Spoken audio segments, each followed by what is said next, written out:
అందరికీ నమస్కారం అండి. విఘ్నాలను తొలగించే అష్ట వినాయక క్షేత్రాలను గురించి ఇప్పుడు మనం తెలుసుకుందాము.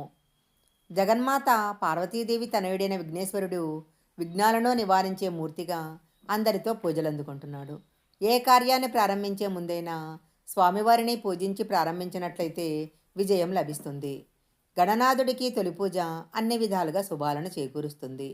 పంచారామ క్షేత్రాలను ఒక రోజులో దర్శించుకుంటే ముక్తిదాయకమని చెప్తుంటారు. అలాగే మహారాష్ట్రలోని అష్టవినాయక క్షేత్రాలను ఒక వరుసలో దర్శించుకోవటం ఆనవాయితీ. ఒక్క రోజులో దర్శించుకోవాలంటే చాలా కష్టము. అయితే సరిగ్గా ప్రణాళిక వేసుకుంటే 2 రోజుల్లో అన్ని అష్టవినాయక క్షేత్రాలకు వెళ్ళవచ్చు. పూణేకు 100 కిలోమీటర్ల దూరంలో పాలీ క్షేత్రంలో వెలిసిన స్వామి బల్లాలేశ్వరుడు, అంటే బాలగణపతి. అక్షక్షేత్రాల్లోనూ ఒక భక్తుడి పేరిట వెలిసిన స్వామి ఈయనే. బల్లాల్ అనే పరమభక్తుడి భక్తికి మెచ్చి ప్రత్యక్షమైన గణపతి అతని పేరుతోనే ఆ గ్రామంలో వెలిశాడని చెప్తుంటారు. తూర్పుముఖంగా వెలిసిన బల్లాలేశ్వరుడి విగ్రహం పైన దక్షిణాయన కాలంలో సూర్యకిరణాలు పడతాయి. మహడ్ క్షేత్రంలో స్వామి వరద వినాయకుడు. ఒకప్పుడు ఈ ప్రాంతాన్ని పరిపాలించిన రుక్మాంగదుడనే మహారాజు వాజక్నవి అనే ఋషి దర్శనార్థం ఈ గ్రామానికి వచ్చాడట. రాజు వైభోగాన్ని కళ్ళోరా చూసిన ఋషిపత్ని ముకుంద అతనిపై మనసు పడింది. రాజు అందుకు ఒప్పుకోకుండా అక్కడి నుంచి వెళ్ళిపోగా అదే అదునుగా ఇంద్రుడు రుక్మాంగదుడి రూపంలో ముకుంద దగ్గరికి వస్తాడు. అప్పుడు వారికి గృత్యమదుడు అనే పిల్లవాడు పుడతాడు. పెరిగి పెద్దయిన తరువాత తన పుట్టుక రహస్యం తెలుసుకున్న ఆ కుర్రవాడు అందరి పాపాలు తొలగిపోవాలని వినాయకుడిని ప్రార్థిస్తాడు. పిల్లవాడి భక్తికి మెచ్చిన గణనాథుడు ప్రత్యక్షమై కోరిన వరాన్ని ఇచ్చి ఇక్కడే స్వయంభూవుగా వెలసి వరద వినాయకుడిగా సుప్రసిద్ధుడయ్యాడట. ఈ స్వామివారి ఆలయంలో గర్భగుడిలోని దీపము గత 100 ఏళ్లుగా అఖండంగా వెలుగుతుందని స్థానికులు చెప్తుంటారు. షోలాపూర్ పూణే మార్గంలో ఉండే దేవూర్ క్షేత్రంలో స్వామి చింతామణి గణపతిగా పూజలు అందుకుంటున్నాడు. పూర్వము కపిల మహాముని వద్ద కోరిన కోరికలు తీర్చే చింతామణి అనే రత్నం ఉండేదట.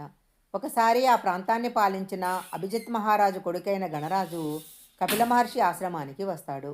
చింతామణి సహాయంతో యువరాజుకి అతని పరివారానికి అప్పటికప్పుడు విందు సిద్ధం చేస్తాడు ఆ మహర్షి.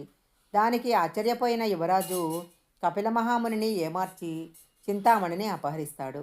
అప్పుడు కపిలుడు వినాయకుడిని ప్రార్థించి మణిని తిరిగి పొందాడని, గణరాజును చంపి మణిని తెచ్చిచ్చిన గణపతి చింతామణి గణపతిగా ప్రసిద్ధి చెందాడని స్థల పురాణము. ఆ యుద్ధము ఒక కబంధ వృక్షం వద్ద జరగటం వల్ల ఈ ఊరిని కబంధ తీర్థం అంటారు. పూణే జిల్లా బారామతి తాలూకాలోని మోర్గావ్ అనే గ్రామంలో వెలసిన వినాయకుడు మూషిక వాహనంపై కాకుండా మయూరాన్ని ఆసనంగా చేసుకొని ఉండటం ఈ క్షేత్రం యొక్క ప్రత్యేకత.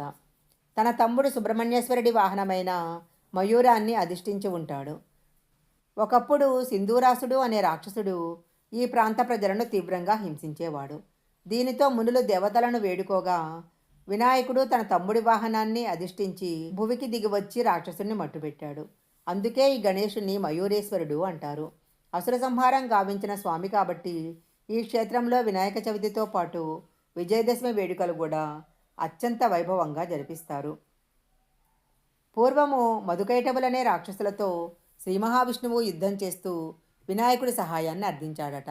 శ్రీహరి అభ్యర్థన మేరకు రణరంగాన ప్రత్యక్షమయ్యాడు గణపతి. స్వామివారి దర్శనంతో విష్ణుమూర్తి యొక్క బలము రెట్టింపై రాక్షసులను మట్టుపెట్టాడు. వినాయకుడి వరం వలన కార్యసిద్ధి కావటం వలన ఈ ప్రాంతము సిద్ధక్షేత్రం అయింది. వినాయకుడి సహకారానికి సంతోషించిన విష్ణుమూర్తి తానే స్వయంగా ఈ క్షేత్రంలో ఆలయాన్ని నిర్మించి గణపతిని ప్రతిష్ఠించాడు. ఈ ఆలయము ఎత్తైన కొండపై ఉంటుంది. స్వయంభువుగా భావించే స్వామి విగ్రహానికి ఇరువైపులా సిద్ధి బుద్ధి దేవతలుంటారు. మిగతా క్షేత్రాల్లో విగ్రహాలకు భిన్నంగా ఇక్కడ స్వామివారి తొండము కుడివైపుకు తిరిగి ఉంటుంది. సిద్ధి బుద్ధి సమేతంగా పద్మంలో కొలువైన రంజన్గా వినాయకుడు మహాగణపతి. పూర్వము త్రిపురాసురుడు లోకకంటకుడుగా మారితే శివుడు అతనితో యుద్ధానికి దిగి ఓడిపోయాడు. అప్పుడు నారద మహర్షి వినాయకుడే స్వయంగా ప్రసాదించిన సంకటమోచన గణపతి స్తోత్రాన్ని శివుడికి తెలిపి ఆ గణనాథుని పూజించి అనుగ్రహం పొందమని చెప్తాడు. అప్పుడు శివుడు విఘ్నాధిపతి అయిన కుమారుణ్ణి తలుచుకొని విజృంభించి త్రిపురాసురుని మట్టుపెడతాడు. తన విజయానికి కారణమైన వినాయకుడి విగ్రహాన్ని శంకరుడే స్వయంగా ఇక్కడ ప్రతిష్ఠించాడని గణేష్ పురాణం చెబుతుంది. ఓజూర్ ప్రాంతంలో ఒకప్పుడు విఘ్నాసురుడనే రాక్షసుడు విధ్వంసం సృష్టించేవాడు. మునుల జపతపాదులకు భంగం కలిగించేవాడు. అతని బాధ భరించలేక మునులు వినాయకుడిని ప్రార్థించగా వినాయకుడు విఘ్నాసురుడితో యుద్ధానికి దిగుతాడు.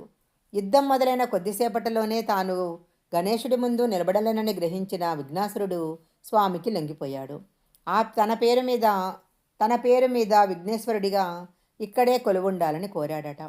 అలా వెలిసిన విఘ్నేశ్వరుడికి అక్కడ మునులు ఆలయాన్ని కట్టించారు.